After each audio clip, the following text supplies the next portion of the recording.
جاي من هنا او انت جايه من هنا او انتوا جايين من هنا،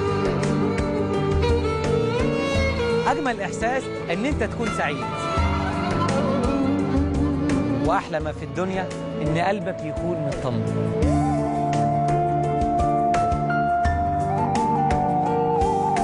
في ناس عايشه وقلوبها جميله كده، وفي ناس عايشه وقلوبها بالقسوه دي،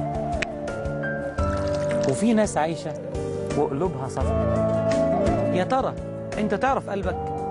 وهل قلبك ممكن يتولد من جديد؟ يا شباب، آن الأوان نعرف قلبنا ونحب ربنا ونفهم ديننا ونعيش حياتنا بجد. رمضان هلت أنوارك.